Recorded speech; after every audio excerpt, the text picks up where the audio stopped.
Well, nowadays you got to have that because people nowadays. Before we get straight into the podcast, I just want to give a huge shout out to our sponsors, Declan Kirby GAA Star. Declan Kirby GAA Star Championship Journey. It's a series of GAA team children's books written by primary school teacher and GAA coach Michael Egan. You can check it out in the link in the description down below, of course, as well. Follow the trials and tribulations of Declan Kirby and his team at Smithgreen Gaelic Football Club, recently formed but promising GAA team. The book is now available in Easons and all good bookshops, so check it out in the description down below, and let's get straight into it. Welcome back to GAA Fan TV. My name is Aaron. I'm delighted to be joined here by Matthew Hurley from the GAA Statsman Podcast. It's the Hurling and Football review show, obviously, from the weekend, and we'll start off with today's hurling action first of all, because obviously there was a lot of bumper action across in hurling, and we'll discuss football a little bit later on. But I suppose first of all, how's yourself anyway? You enjoying the weather? I mean, it's we've had some weather over the weekend anyways.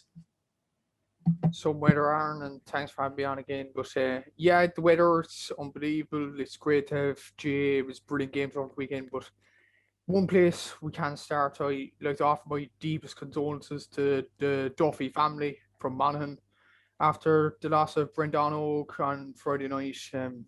Heard the news on Saturday morning. I watched the game on Friday night with them playing Donegal in the under-20. They beat him in an epic encounter, and then for that to happen to a young lad, 19 years of age, younger than both ourselves, it's just tragic what happened over the weekend. And there was questions whether the game should have gone ahead with Armagh Monaghan, considering Armagh also had COVID cases. I don't know. I know it was a brilliant game in the end, but look, it probably really shouldn't have gone ahead. With all the commotion going on beforehand, like you look, for example, Aaron Mulligan, who probably should have been under 20 playing centre forward in that game, what must have gone through his head? Like it was a tragic situation, and again, I'd like to offer my deepest condolences to the Duffy family, and the reaction for the GAA community countrywide has been absolutely outstanding. Minute silences, minute applause, held up and down the country. The Cork under 20 team making aim and having a bit of silence in training, like the whole GAA community got together. And I'd like to offer my deepest condolences to the Duffy family, and rest in peace, Brendan Oak. Yeah, absolutely. Same for myself. I'd like to offer my deepest condolences as well to his family, to his friends, and all connected. I should have mentioned it on the match reaction in the Monaghan Armagh game, but I think because of how crazy a game was, it kind of just slipped over my head in that brief moment. But yeah, absolutely. I'd like to offer my condolences as well. Like it was a hard one to comprehend, to be honest. It's a hard one to speak about. Like I know even I was at the Dublin Kilkenny game at the weekend, and there was a minute silence before the game, and it was spine tingling in many ways. It was, but yeah, like what you said, like the way the GAA community has reacted to it, I think has been brilliant. And I do think the game probably shouldn't have gone ahead, but I suppose it did in the end. And, you know, obviously that was the situation. I suppose moving on anyway to run through the games, obviously well, like I said, we'll start with the hurling, I suppose. And it was Limerick and Tipperary. It was an absolute cracking game yesterday. It was Limerick 229, Tipperary 321. I suppose this weekend in particular, we've seen a lot of nearly comebacks. Like Armagh did come back against Monaghan in some ways, but obviously still went on to lose the game. Meath nearly came back against Dublin. Wexford nearly came back against Clare. But Limerick did come back against Tipperary. They were 10 points down at half time. I mean, that's probably one of the all-time comebacks in hurling from what I can remember, especially, you know, in such a high-profile game between two big rivals. Absolutely, and it just shows the power Limerick have. They were 10 points down or something at half time, and to turn it around. And even John Kiley was saying in the post-match interview, they had to be on it from the get-go in the second half, and they were in Tipperary's faces. They turned the ball over multiple times, and what epitomised Limerick's play probably was Kyle Hayes' goal, the determination just to get down the field and scored absolutely tremendous goal. It was absolutely brilliant. It's probably the goal of the year already. And yeah, it just shows Limerick are still the best side in the country, and by a mile, really. Well, not by a mile, but even to come back from that deficit, like Tipperary were playing so well, and it was no fault of their own. They couldn't foresee what Limerick had up their sleeve, and geez, Limerick just tore into them from the get-go of the second half, as John Kiley said, and gave him a shock. Like, Tipperary only scored, I think it was 1-5 in the second half, which is, well, in the outset, it looks bad, but that's really down to Limerick pressure, and it just shows they are the best team in the country. They're probably going to win the All-Ireland, I think. The only team that could beat them is Galway, but we'll have to wait and see. Tipperary, I actually thought would beat them, but alas, no, and maybe the league was just a false dawn, really, and Limerick are back to be dominant once again, and look, they're an outstanding team. We should just sit back and enjoy them. The power they have, the strength they have, the commitment they have, and it is absolutely brilliant to watch. And no matter if you're a rival of Limerick, you have to admire the way they play and the way they put teams away in that second half, obviously, against Tipperary. And look, it was an absolute brilliant watch and an absolute brilliant comeback, probably one of the best comebacks in hurling history, Munster Final history in many ways. Yeah, absolutely. Like, I mean, Limerick outscored Tipperary 2-12 to 2 points, I think, in the opening in that third quarter, which is like nothing short of remarkable, really. Like, I mean, they didn't just come back, and scrape the win. Like, they came back and absolutely obliterated Tipperary. Like, it wasn't even a contest going into the closing stages. Like, and I suppose for Tipperary, it is sort of a strange one, because like in the first half, their long puck out strategy was working really, really well.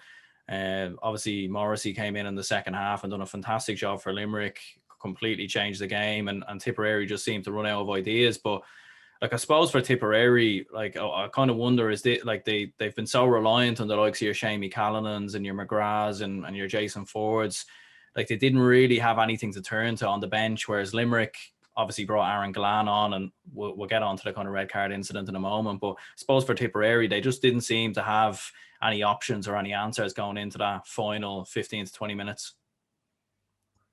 They didn't know, and Camden actually used to be a goal getter, your number one option to try get a goal. And it's interesting, I had Mike McCarthy for the Premier Review Podcast on during the week, and he was saying Camden, he works for the team more so now. He doesn't contribute, to big scores like the likes of Jay Barris and John Bubbles O'Dwyer did yesterday. Look, you'd rather have the 2019 Seamus Camden. As much as you like him working for the team, you need that goal getter in your team, the person you could always turn to when things are going wrong. And Tipperary, I think the heat played a huge factor as well. They put so much energy into that first half, and you can't sustain all that energy. And in 27-degree heat, it's just near on impossible. And look, Limerick, they didn't perform to their best in the first half. They only scored 12 points, and then boom, the weather did play a huge factor as well. Tipperary, they were down their feet in the second half, and maybe that was something they need to improve on going to the next round. They need to not put so much energy into the first half. I know they were miles ahead, but Limerick always had that gear to step up into. And look, as you said, Tipperary, they didn't really have that firepower off the bench, and maybe that's because they didn't blood the youngsters like they really should have done in the league. Like, Jay Barris is probably the only one they blooded in. Like, you have the likes of Andy Ormond, JD Devaney, who is waiting for a chance there, and I don't think they're even in the squad. So it's a tough one with Tipperary. I think the young players should be blooded because it'll give them an extra edge coming off the bench. But once again, well done to Limerick, and Tipperary have to lick their wounds going to the quarterfinals. Yeah, and I suppose for Tipperary, it's not the first game they've been involved in this year where there's been a few contentious refereeing decisions. Obviously, in the Clare game, it went in their favour when Aidan McCarthy was sin-binned and Tipperary got the penalty, even though it was way down the sideline. And in this game, Gillan and Flanagan, probably very obvious red cards, in my opinion. I think most people would probably agree with that. Like, I suppose it's tough for referees, but it just seems to be at the moment the majority of the decisions, especially in hurling anyway, aren't going in the right way. And it seems different referees have different opinions. They seem to have different interpretations of different rules. I mean, what are your thoughts on it? Look, as regards the two decisions and all that, like Limerick, they've done this before. Like, they probably should have got one, not even two sending offs last year, the All-Ireland semi-final against Galway. Definitely the Garrod Hagerty one where he swung across your man. There's Aaron Gillan for tapping the goalkeeper as well. In many people's eyes, that probably should have been a red as well. So Limerick do this. They are aggressive in their play, and look, it was a red card. Definitely, Galan's one was an obvious red card. I couldn't see why it wasn't, and Tipperary will feel aggrieved by it. But then again, you should be surprised the way Limerick play. Their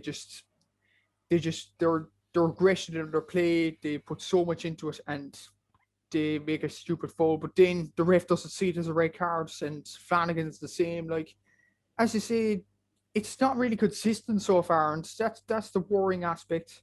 I think the worrying aspect really, the football refereeing is actually much better than the hurling refereeing, which you wouldn't have said coming into the championship at all. So, look, there's things to work on for the referees, these key decisions, and I just wonder. I know people will be hugely against this. I put a poll up on my story during the lockdown.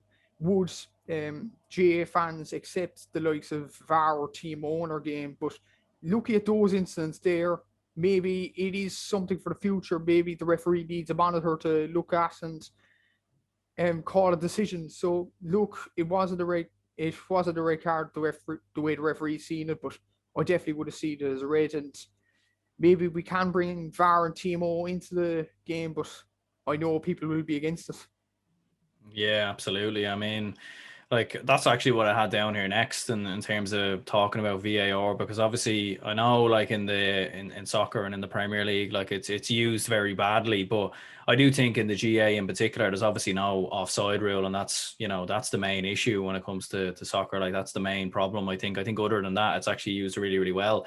So I think in the GAA and in hurling in particular, I think it would actually, like, if they done it right and they done it well, I think it definitely could make a difference, because like what you said there, like, I almost forgot about the Glan incident in the Galway game last year. That was definitely a red card. Like, in this game, it was a red card. There was a Dan McCormick incident in this game as well.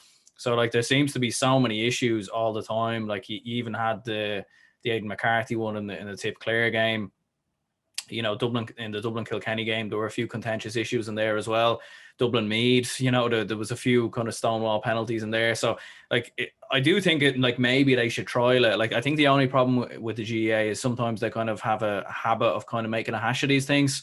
But I mean, look, listen, when Hawkeye was coming in, I think a lot of people felt it wouldn't work. It's worked perfectly.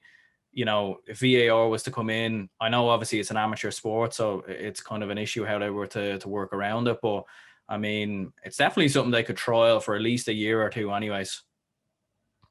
Yeah, absolutely. And I'd be more down the route of the TMO. Like you said, the Premier League correctly there, it's not used very well at all.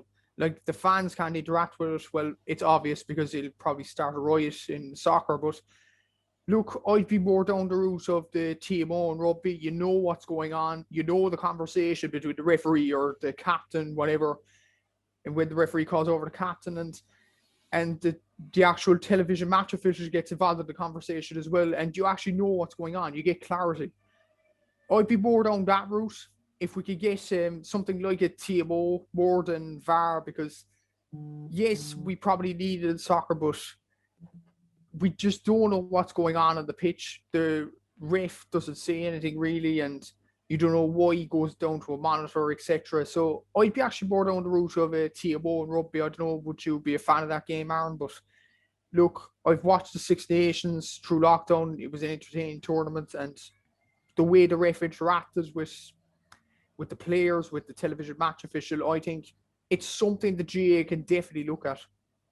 Yeah, definitely something we're trialing. Like, I haven't watched much rugby now in the past couple of years, but I mean, if it works, and they can give it a trial and give it a go. I mean, I don't see why not. I know it doesn't seem to be an issue in rugby anyway, from what I hear. Like, it seems to be that it always seems to be very, like, smooth sailing, and you never really hear of contentious refereeing issues ever come out of rugby. Like, you never hear of people debating or anything like that. So it's definitely something that they could definitely look into, in my opinion. I suppose from a Limerick point of view, like what you said, I mean, it's very hard to see them being stopped from here, because I think, like, the main thing for me was, like, they kind of clicked last year when they played Tipperary, and I felt like in this game they were going to click. In the first half, it looked like maybe that they just gone as far as they could this year in particular. But in the second half, they clicked into gear, and we've all seen with Limerick, like we've seen it last year, once they click into gear, once they get into their best form with the likes of Kyle Hayes and Cian Lynch and Aaron Gillan as well, who's been relatively quiet so far up until this game, like it's going to be very hard to see how anyone stops them, given the fact that Galway were beaten by Dublin and maybe Kilkenny, but like it's going to be hard to see who stops Limerick from here. It's hard enough to see it, alright, yeah, but you look at Galway, maybe they got the kick up the backside they needed after losing to Dublin, and they definitely have the players to beat Limerick. I just wonder, like, if it all pans out plain sailing, they'd probably play Tipperary in the quarterfinals if they get over Waterford, which I think they probably will next Saturday. So they'll probably play, I don't know, I think they might play Limerick in the semi-finals. That might be a game where Limerick come out stuck. Other than that, it's hard to see any team stopping them, to be honest. Like Cork, it's a year too early. Kilkenny, I don't think are that great. Well, I suppose they weren't in the top gears at all against Dublin and still got the job done, but I still don't think they're that great of a team. Clare, well, most of Clare's players are actually stepping up this year other than Tony Kelly, so that's a positive, but I still don't think they're good enough to beat Limerick. So, and Dublin, I know they had the COVID problem over the weekend, but I still don't see them beating Limerick either. So you're looking towards Galway, I'm afraid. They're the only fellas that could actually save us from this Limerick dominance. But other than that, I can't see anybody beating Limerick. It's going to be an interesting hurling championship if Galway get Limerick in the semi-finals and beat them. And then that puts the cat amongst the pigeons. But other than Galway, I can't see anybody beating them, to be honest. Yeah, it is going to be interesting, all right. And like what you mentioned with Kilkenny there, they obviously beat Dublin 125 to 19 points. I suppose it was comfortable from Kilkenny in the end, and it obviously was expected with the COVID cases. You obviously had Ronan Hayes, Oisin O'Rourke, all out missing, Cian O'Callaghan as well. Owen O'Donnell went off after 2 minutes. So I suppose comfortable from Kilkenny. They definitely weren't at their absolute best, but I suppose they didn't really need to be, like, especially in the second half. They were always comfortable because Dublin really never put up much of a challenge in the second half. So I suppose comfortable enough from the Cats. Comfortable, yeah. Look, Kilkenny just put them away like decent sides do, and look, it actually looked like it was going to be a game when it was 9-9.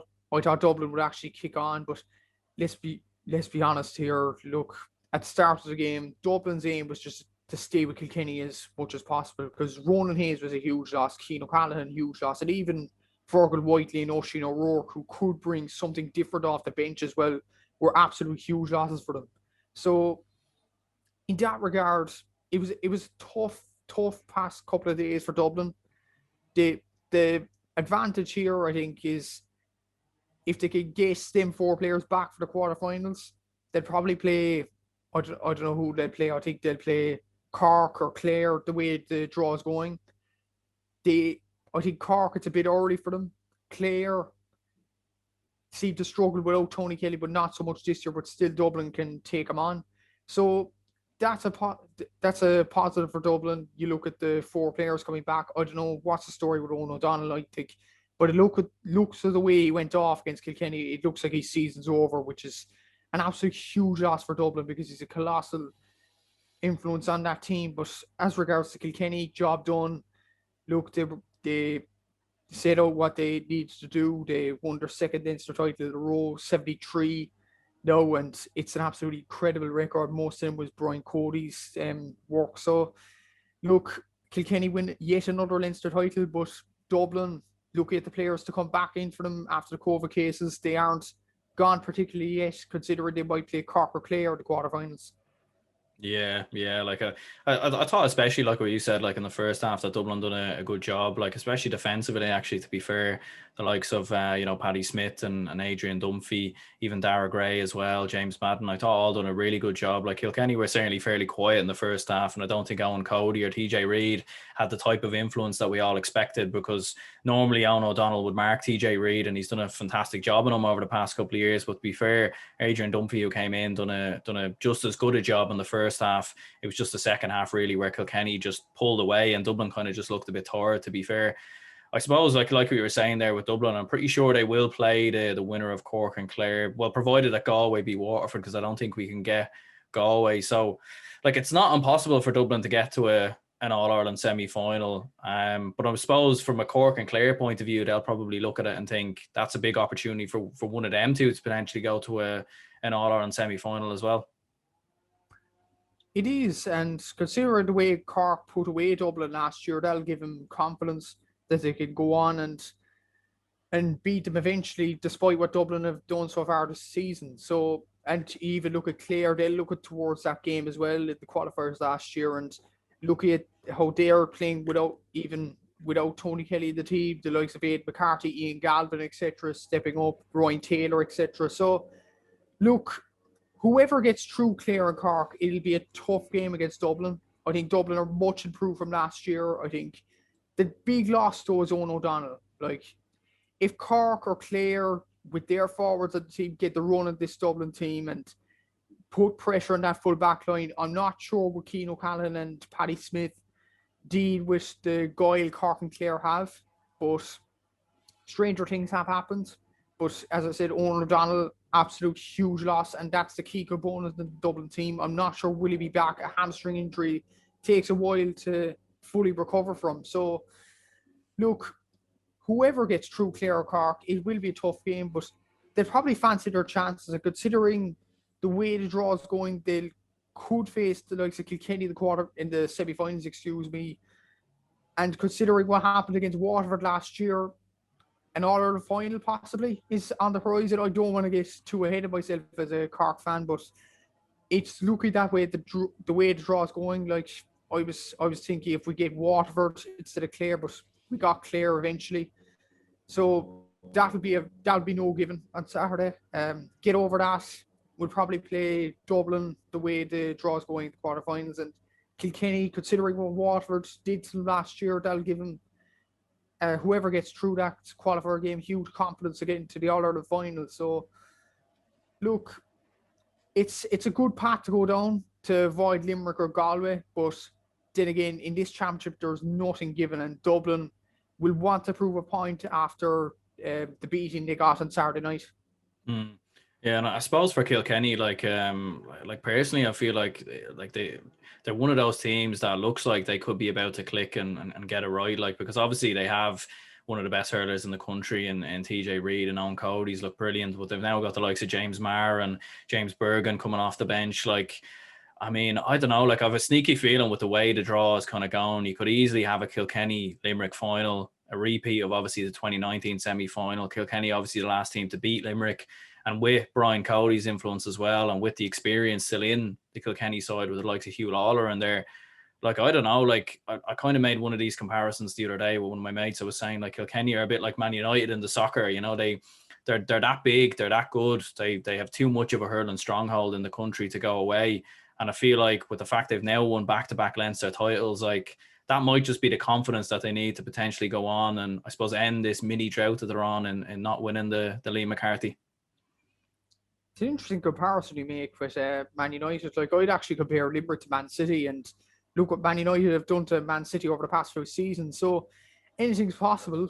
I actually, like, as you say, TJ Reid is an outstanding player. Hugh Lawler rode the full back line, and they're much stronger defensively now this year. And you look at the one Cody, he can add that extra spark up front. Walter Walsh coming off the bench the last day, he's still something to offer. So, look, nothing's impossible. They can beat Limerick, but I just think Limerick are too strong for them. I think they were very good against Wexford in parts of that game and put Dublin away with ease at the end on Saturday, despite the COVID cases in the Dublin camp. But Kilkenny did their job and they move on. But look, Limerick, the way they played yesterday, I still think possibly Galway on a good day can beat them. You like the look of their players and their team. Kilkenny could beat them with the tradition they have, but look, it'll be a huge ask for this Kilkenny team. And seeing what happened against Waterford, I'm not sure much people will trust them in the bookies after what happens in that second half performance last year at Croke Park. So, look, they obviously can beat Limerick. they were the last team to do it, as you correctly said there. So anything's possible, as I said, in this hurling championship. It's a very tight championship, but I still think Limerick will have enough to beat what's in front of them in Ireland, even the likes of Galway, who could do it, Kilkenny, who could do it. But other than that, like, it's probably going to be plain sailing for Limerick. Like, they might put in a drab first half performance for the rest of the championship and then turn up in the second half when no one expected. But we'll have to see. It's going to be an unreal championship going into the next few weeks. But Kilkenny could definitely beat them, given tradition. But I wouldn't back them myself, honestly. Yeah, I suppose Limerick are still the team to beat at the moment. And I suppose another team that is making strides at the moment is Clare. They obviously beat Wexford 225 to 222. I suppose a cracking game of hurling. Obviously, Wexford didn't get going in the opening 10 minutes, like 10, 15 minutes. Clare outscored them 110 to 1 point. Wexford obviously rallied late on and turned it around before Gary Cooney obviously got the late goal, and then Lee Chin responded with a goal of his own for Wexford. But it was kind of game over by then. I suppose Clare go marching on, and disappointment again for Davy Fitz and Wexford. Yeah, look, I think Davy Fitz is probably going to leave Wexford, and even after the comments Paul Galba made on Twitter as well, that probably doesn't help, and there's going to be friction there between the footballers and the hurlers in the years to come. But moving on to Clare, like, Clare were brilliant in the first few minutes of the game, and even you look at all over the field, not just Tony Kelly, like so Ryan Taylor, Aaron Shanahan, Aidan McCarthy, etc.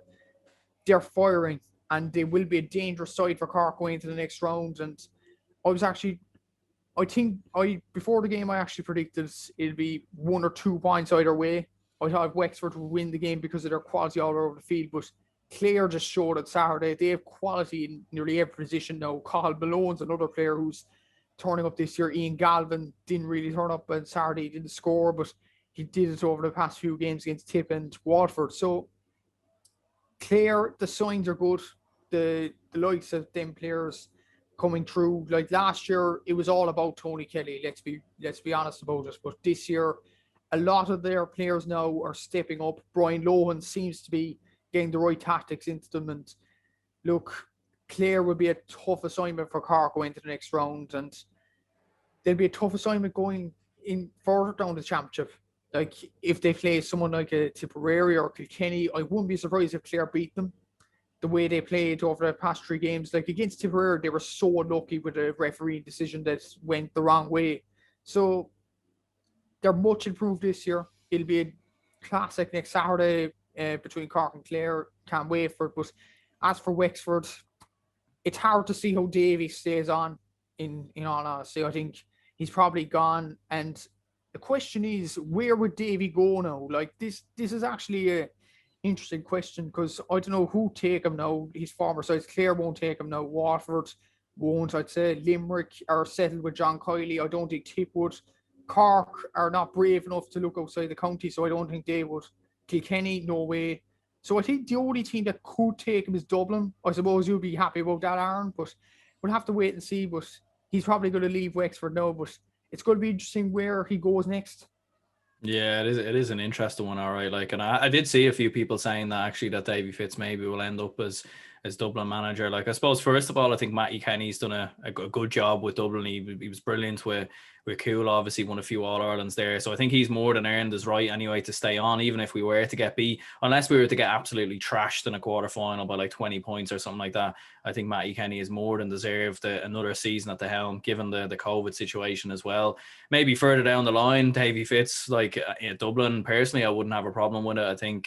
I know the style of play sometimes people have issue with, but look, listen, the last Clare man to manage Dublin was obviously Anthony Daly back in 2013. Probably should have won us the All-Ireland. So personally, I wouldn't have too much of an issue with it. I mean, he could end up going to Galway as well. I know that was rumoured at one point, and you never really know the situation with Galway. Like, that's a potential one there. So I don't know, but I mean, in general, like, obviously looking at a bit of his meltdown, like, I mean, he was obviously blaming, he was saying people inside the Clare TV media were criticising himself and his family and different things. And I suppose only he really knows whether that's true or not. And I suppose we have to take his word for it and take him for face value. But I mean, Yeah, it's a hard one with Davy Fitz. Like, I feel like he doesn't get the credit he deserves in some ways for what he's achieved, winning an All-Ireland with Clare in 2013, in a year that no one really expected Clare to win an All-Ireland. So, I mean, it's a hard one to look at it. It's a hard one to judge it, but he probably doesn't make life easier for himself anyways when he comes out with comments like that.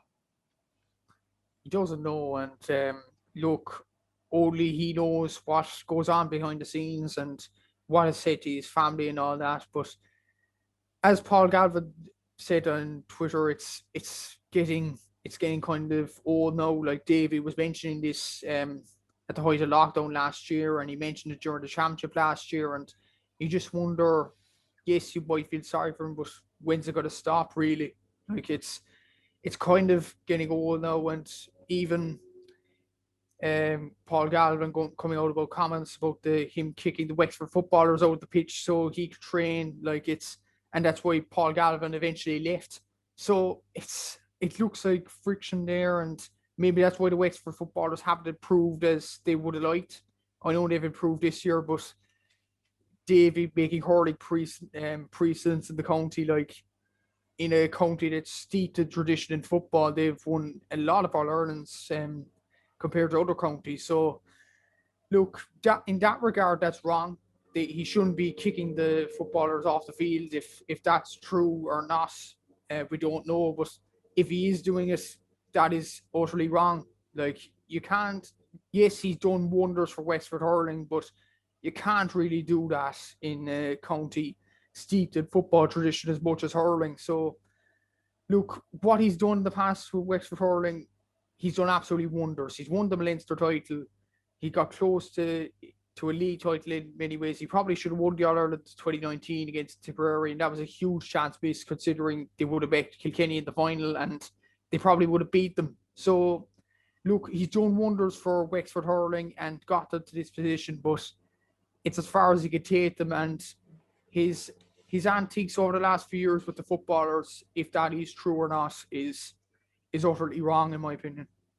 Yeah, and I think a lot of Wexford people were very upset by the fact that in his interview he just kind of harped on a load about Clare and how much he loved Clare and Clare this and Clare that, and he never even acknowledged Wexford at all. He didn't even, he said he was happy with the performance, but he didn't go into it in much detail, and he didn't speak about the plans for the future and whatnot. And I think a lot of Wexford people were quite disappointed by that, and you kind of don't blame them really. And yeah, it is hard to know where he goes from here. I mean, look, listen, he could surprise us all and stay on for another year. I mean, he's probably earned it in the fact that he won a Leinster title, but I think it's probably through mutual consent, probably best for all parties for him to probably go his separate ways, and maybe, Wexford can look towards someone else. I suppose for Clare in particular, just speaking about them before we wrap up on this game, I mean, are they underrated? Could they be a bit kind of dark horses potentially? I've kind of asked this question before, I know, but I feel especially with the way the draw is looking, Clare could potentially, with the quality that they have, with Tony Kelly and Aid McCarthy, I mean, it's not impossible that they go all the way to a final, to a semi-final. So, I mean, who knows from this point? Yeah, absolutely. And even looking at the players they have all over the pitch that I've mentioned before, other than Tony Kelly, and Tony Kelly's still the highest scorer in the championship, he's still tipping away. So, yes, they are underrated. They will go into that Cork game next Saturday with huge confidence and going down the championship down the line as well. Look, as the hurling championship has taught us over the last few years, anything's possible. And with Clare having those players at their disposal, other than Tony Kelly, of course, anything's possible. I think Clare could surprise a few with the championship. They have very good players, the likes of Cathal Malone, Ian Galvin, Ian McCarthy, all them, and Ryan Taylor there as well. Shane O'Donnell still has to spark it to life as well. So, look, Clare, there's always a chance. There's always a chance. I think they are underdogs going to the Cork game, considering Cork have played well in the league. They came close enough to Limerick, and they're under 20 title, obviously. So Cork will be raging hot favourites, I think, going into the game. But look at Clare, I wouldn't sleep on them. They are definitely an underrated side, and they could even go far in this championship, maybe even to the semi-finals, or maybe even the final if they draw Kilkenny, if they're lucky.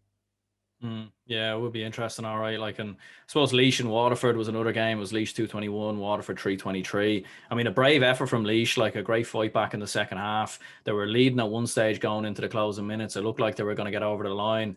I mean, it's a moral victory in some ways for Laois, but similarly to the Clare game last year, like, I mean, they deserve a lot of credit, but at the same time, it's a huge opportunity missed for them. The fact that they haven't come through this game and I suppose gone on to play Galway. But I suppose at the same time, you have to admire Waterford's fight for digging deep and getting the job done in extra time. Yeah, and considering at half time, it looked like Waterford were going to steamroll them. It was a 8-point game, I think, at half time. And you look at Laois, they've fought hard for every ball, and Paddy Purcell especially scored 3-9 in the whole championship, which was absolutely an incredible tally for him. And look at PJ Scully, Kieran Comerford coming off the bench, getting a goal. He got a goal against Wexford as well. So look, it was a decent enough championship for Laois. They stayed in the Liam McCarthy Cup. Against all the odds, really, I thought Antrim, and most people thought Antrim would actually beat them, considering what showing they put up against Wexford at the Leinster Championship. But fair play to them. They fought to the bitter end in that game, but then again, it happened against Clare last year, and Waterford were there for the taking. I think they've kind of gone backwards since last year. You have to credit them for digging out the victory, but looking at their form in the league and looking at their form in the Munster Championship, losing so tamely to Clare and then struggling against Laois in the All-Ireland. So the signs do not look good for Waterford. Maybe they'll pull up a performance and shut us all up against Galway next Saturday, but we'll have to wait and see. But as for Laois, well done to them on a decent enough year for them, and they'll regroup for next year going to the Liam McCarthy, and they'll fancy their chances against Westmeath again to staying up. But I don't think Cheddar Plunkett, that's probably what he wants, just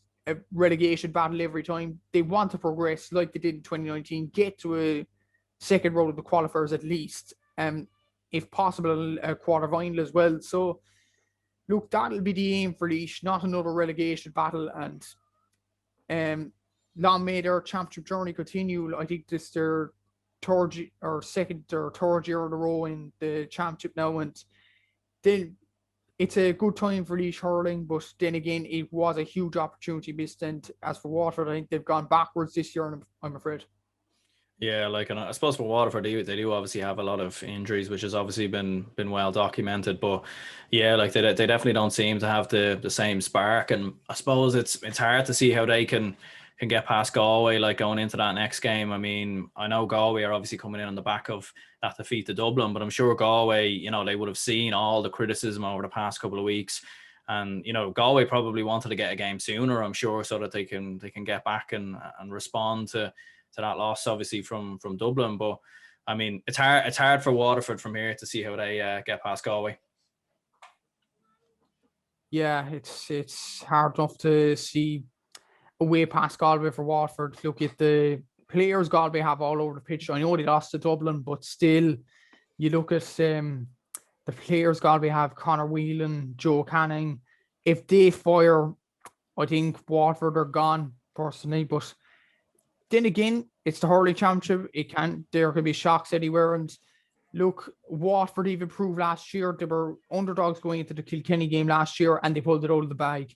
Like, Liam Cahill is a decent coach. They'll regroup now. They'll see where they went wrong on Saturday and move on to next Saturday against Galway. They've nothing to lose, really. Like, everybody's expecting to lose.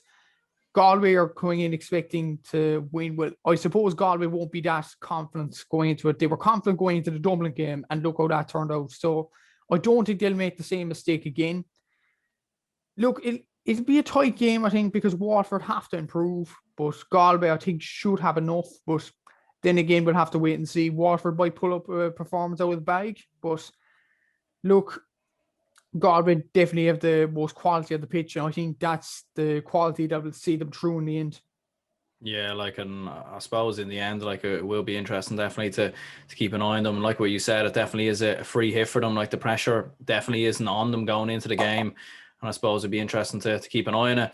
You had Westmeath 229, Kerry 124 in the Joe McDonagh Cup final. Obviously, that was in Croke Park before the Dublin Kilkenny game. I suppose a big win for Westmeath. I mean, they've certainly, like similarly to Laois, had a very poor league campaign, obviously. And obviously, it's always going to be very tough for Westmeath given the sides they're coming up against. But in this game, they were fantastic. And in the Joe McDonagh Cup in general, they've been brilliant. So huge win for Westmeath. And I suppose third time lucky, they're going to be a Lee McCarthy and a Leinster Senior Hurling Championship team next year. Yeah, well done to all involved with Westmeath, and I hope they enjoy it. But Kerry, it must be tough for them losing 2 in a row. But Westmeath have been through it obviously themselves. And look, Kerry have to recover now next year. But for Kerry, it's going to be hugely tough now next year. The likes of Offaly coming into it.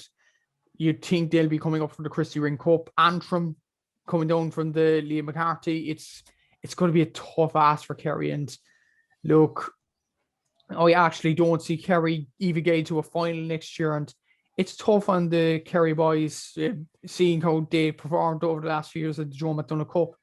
As for Westmeath, brilliant achievement. And it showed, like, they played well against Waterford in Division 1. They were close enough there, but it probably showed the level of opposition they came up against rather than Kerry Division 2A. And Westmeath bossed this game from start to finish, really. And look, Westmeath have the players for, competing in the Liam McCarthy. Killian Doyle is a brilliant player. Angus Clark from centre back. Josh Call, I think, is definitely one to watch next year. I think he was impressive in games against Cork or Waterford in the league campaign, and he was impressive again against Kerry. So, look, Westmeath definitely have the players to compete. Well done to them. It is third time lucky, and maybe Kerry can take inspiration from that. But then again, with Offaly and Antrim coming into the fray next year, I think it's going to be a very tough year for Kerry. But well done to Westmeath, and onwards and upwards for them. Yeah, like I suppose, like what you said with Kerry, like when you're looking at what's coming down and what's going up, you've obviously got Offaly coming up, you've got Antrim coming down. I mean, Meath have massively turned things around, and we'll get into them in a moment. Obviously, they beat Kildare.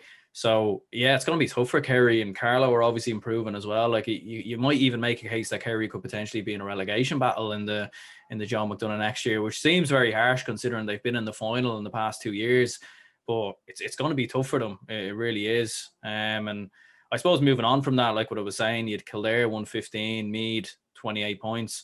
I mean, I didn't see the game, and I didn't see Meath's game last week either. But I mean, what a turnaround from Meath. They obviously beat Kerry. They scored 28 points in that game as well, and now they've beaten Kildare by 10 points. I think a lot of people fancied Kildare, given the fact that Kildare really put it up to both Westmeath and Carlow. But huge turnaround for Meath, and after a very disappointing Division 2 league campaign, I mean, they're looking good for Joe McDonagh Cup next year. They're looking good, yeah. And it was a decent win over their rivals Kildare. And look at Kildare's league form. Look at how they played against Westmeath and Carlow. Similarly to yourself, I thought Kildare would win this game against Meath, but Meath they blew them out of the water. And it was unexpected in many ways, but considering Meath have been up in the Liam McCarthy in the past, I think, and in the Joe McDonagh, they've been thereabouts. It's probably not a surprise looking at it that way. But looking at the last 2 weeks, it's been a miraculous turnaround, and well done to all involved for Meath. And look, Kildare, so much promise after the league campaign. I thought they'd actually challenge for to get promoted to the Liam McCarthy Cup, but look, it's back down to the Christy Ring, and it was a tough year for Kildare. Well, given the size in it, I think Kildare should be proud of themselves. The likes of Carlow and Westmeath, they were placed into the group of death, and they came out with confidence, but lost against Meath ultimately, and maybe that took its toll on Kildare in many ways. But then again, well done to Meath. They've stayed up for another year, and they could even challenge next year. I highly doubt it with the sides that are there, the likes of Carlow, Antrim and Offaly, but you never know. Meath could spring a surprise like they did against Kerry last week. So onwards and upwards for Meath, but for Kildare, it's going to be a tough one to take. Yeah, I suppose it's a bit of a reality check. It kind of reminds me to what happened with Antrim in the game versus Dublin, where both sides coming off brilliant league campaigns, and Kildare obviously coming off a fairly impressive Joe McDonagh Cup campaign. Like arguably could have beaten both Carlow and Westmeath in their two games. Potentially could have even seen themselves in a final. And when you look at it, like Westmeath ended up beating Kerry very, very comfortably in Croke Park, and Kildare only came within a point of Westmeath. So it is quite a tough one to take. I suppose we'll move on to the football. Before I do that, I'll swing back to the Dublin Kilkenny game. Forgot to mention I did record a bit of a match day vlog when I was there, so we'll upload that a little bit later in the week for anyone that's interested. Thank you very much for watching and listening and tuning in to this hurling review show. The football review show will be out tomorrow, so do stay tuned for that. But thanks very much for anyone who did tune in. GAA Statsman Podcast, link down below. Go ahead and check it out if you haven't already, and I'll see you all in the next one.